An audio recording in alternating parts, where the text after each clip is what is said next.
Hello everyone, welcome to Story Time. Our theme today is eggs, and even though Easter is over, this is a story called The Easter Egg Farm, and it's really about an Easter egg farm, and it's really also about accepting our differences and learning that it's okay to be different. And this is written and illustrated by Mary Jane Auch. The Easter Egg Farm, Holiday House, New York. Pauline lived in Mrs. Pennyworth's hen house with 4 other hens. Each day, Mrs. Pennyworth collected the eggs. "Only 4 eggs again today?" she asked. "Somebody isn't doing her job. Are you all trying?" The hens clucked. "Well, try harder. I want 5 eggs tomorrow. Concentrate." Pauline was embarrassed. She was the one not laying an egg. Every time she tried, the other hens squabbled. Pauline could not concentrate in all of that confusion. "Pauline is lazy," one hen clucked. "I'm not lazy," Pauline said. "I'm just different." She turned her back on the others, and she concentrated very hard. Finally, a wonderful thing happened. Pauline stepped back to look at the egg in her nest. It was not like the other eggs, but Pauline thought it was beautiful. "Get a load of this," another hen cackled. "Pauline just laid the world's ugliest egg." "Oh, it's not ugly," Pauline said. "It's just different." But Pauline began to feel ashamed of her egg. She nudged it under the straw with her beak. Do you notice that egg looks like the straw? The harder Pauline tried to lay a normal egg, the stranger her eggs got. Look at this one. And look at this one. And look at this one. She hid each one of them, but not before the other hens had seen them and made fun of her. When Pauline could not stand the teasing any longer, she made herself a nest outdoors. She stared at the sky, concentrating very hard. This time her egg came out blue with clouds. But before Pauline could hide the egg, someone saw it. It was Mrs. Pennyworth. "Pauline, what a lovely egg," she said, holding it up to the sunshine. "This is too unusual to crack open for my breakfast. I'll put it on my windowsill where everybody can enjoy it." The next day, Pauline laid an egg that was even more unusual. Look at that one. Mrs. Pennyworth was delighted. "Can you make more eggs like this?" Then Mrs. Pennyworth noticed that there was a ladybug on a blade of grass.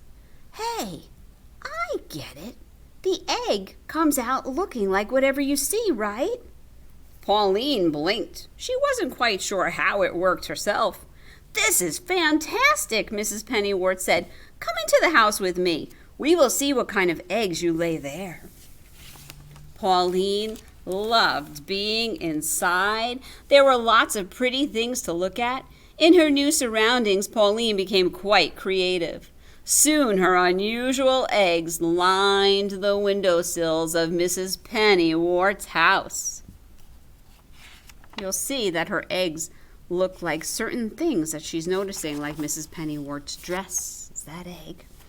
Okay, you'll see. One day, a lady appeared at the window. "Are these lovely Easter eggs for sale? I need one for every child in town. They're for the annual egg hunt." "No problem. We can lay that many eggs, can't we, Pauline?" "We," thought Pauline. She had never seen Mrs. Pennyworth lay an egg, so she knew that it was up to her. Laying eggs for the Easter egg hunt would be an honor. She clucked happily. "Come back for your eggs the night before Easter," said Mrs. Pennyworth. Do you notice how this one looks like the light? Say, look at and this one looks like the teapot and the teacups. hold it up like that. Pauline was so excited.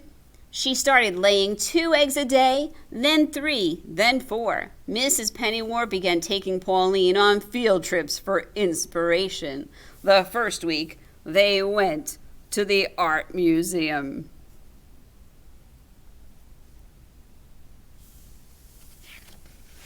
The second week, they went to the ballet. Pauline was so thrilled by the music and the dancing that she laid more eggs than ever when they got home.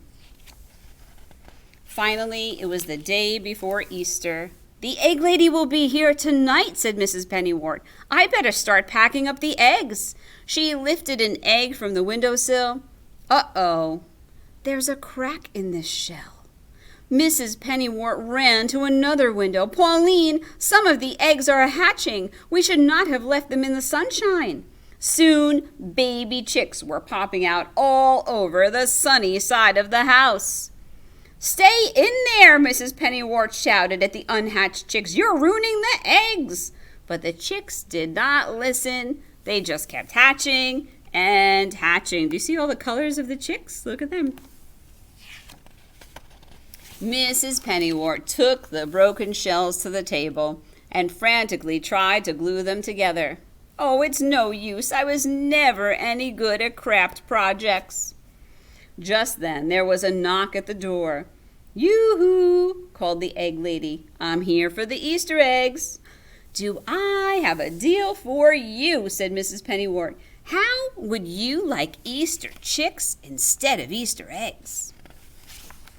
"Terrific," the egg lady said, as bright-colored chicks scurried around her. "Easter chicks are even better than Easter eggs." Mrs. Pennywort helped the egg lady gather the chicks, but as fast as they were popped into a basket, the chicks jumped out again. Mrs. Pennywort heard a clucking noise and looked up. Pauline was fluffed up to twice her normal size. She spread her wings like an umbrella, protecting the chicks who raced toward her. "Oh, Pauline," said Mrs. Pennywort, "of course we can't give away the chicks. They're your babies." "But what about the Easter egg hunt?" the egg lady asked. "The eggs on the shady side of the house did not hatch," Mrs. Pennywort said, "so you can take those." Pauline kept all of her babies. She loved being a mother. Every day she took her chicks for a walk, showing the beautiful things around the farm. The chicks' grown-up feathers started to come in. "These chicks sure are different," said Mrs. Pennywort. Look at them. Pauline clucked proudly. Soon Pauline's daughters were laying their own eggs. They took turns in the nest box, laying eggs of every color and design. Children from miles around came to see the unusual eggs and the chickens, and Mrs. Pennywort's farm became known as the Easter Egg Farm. Look at that one, looks just like his shirt. Pauline still lives on the Easter Egg Farm, but she doesn't lay as many eggs as she used to. Now, whenever she feels an egg coming on, Pauline closes her eyes. She does not concentrate on anything. Then she lays a perfectly ordinary plain white egg just to be different. Do you see how she changed in the story? Right? In the beginning, she felt uncomfortable being the one with the different eggs, and now she knows it's okay to be different. So that's the Easter Egg Farm.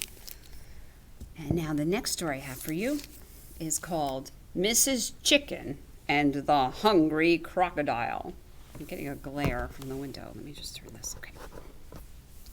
Mrs. Chicken and the Hungry Crocodile. Wanley Pay and Margaret Lippert, and it's illustrated by Julie Pashkus. Henry Holt and Company.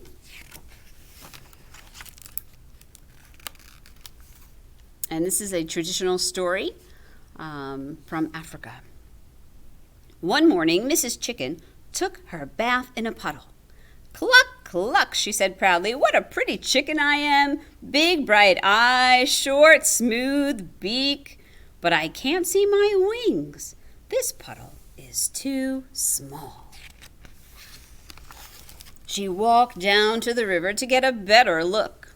She did not know that Crocodile lay in the river all day long, trying to get the thing right, waiting for her dinner.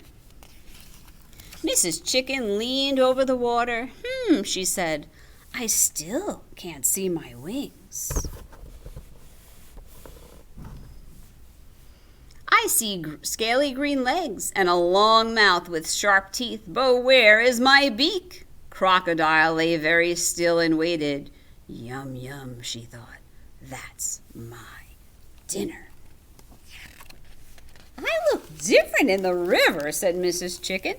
She turned to one side. Crocodile did too. Mrs. Chicken turned to the other side. So did Crocodile. I'd like a closer look, said Mrs. Chicken. She stepped into the river. Snap! Crocodile grabbed Mrs. Chicken's foot in her mouth. Back! Said Mrs. Chicken. Let go! Crocodile shook her head and she dragged Mrs. Chicken to her house on the island in the middle of the river. Then she slammed the door shut with her tail and opened her mouth. Mrs. Chicken flew up to the rafters. Come down, Crocodile said. I'm going to eat you up. Me? Mrs. Chicken squawked. You can't eat me. Oh, yes, I can, said Crocodile. But, said Mrs. Chicken, you shouldn't. Why not? Asked Crocodile. Because, said Mrs. Chicken, because I'm your sister. Ha ha ha! Crocodile laughed. You're not my sister. You have speckled feathers. I have green skin. You have a beak. I have a mouth with sharp teeth. Oh, and these teeth are going to eat you up. No, said Mrs. Chicken. We look different, but we're sisters. I'll prove it. Just give me a little time. All right, clucked Crocodile, chuckled Crocodile. I'll fatten you up. The longer I wait, the plumper you'll get. Crocodile yawned and curled around her eggs. Soon she was snoring. Mrs. Chicken made a nest in the corner opposite Crocodile and settled down to lay her own eggs. Every day, Crocodile gave Mrs. Chicken grain to eat, and every night they fell asleep over their eggs. Mrs. Chicken got fatter and fatter. Crocodile got thinner and hungrier. One evening, Crocodile said, This is your last meal. Tomorrow will be my big dinner. Oh, we'll see, said Mrs. Chicken. She waited until Crocodile was sleeping. Then she carefully put her eggs right next to Crocodile. She took Crocodile's eggs into her own nest. Just before dawn, Crocodile felt something move beside her. Mrs. Chicken, she called, wake up! My babies are hatching. But why do they have those silly little beaks and scrawny little wings? They look like you. My eggs are hatching too, said Mrs. Chicken. Look, she stepped off her nest. Oh, said Crocodile, what beautiful babies you have. What gorgeous green skin. What lovely long mouths. What darlings. They look like me. And your babies look like me, said Mrs. Chicken. I told you we were sisters. You almost ate me, your own sister. Oh, I'm really sorry, Sister Chicken, said Crocodile.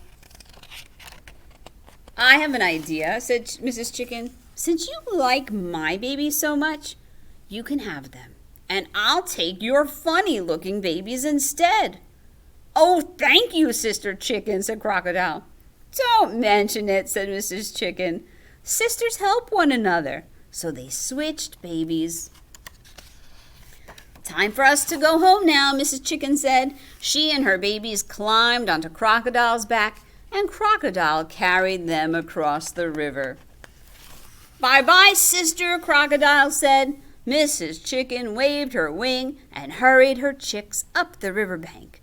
"See you soon," called Crocodile. "Oh, no, you won't," called Mrs. Chicken as she disappeared through the trees. "Come along, children. Cluck, cluck." Since that day, Mrs. Chicken and her children have never gone near the river, and they always take their baths in puddles.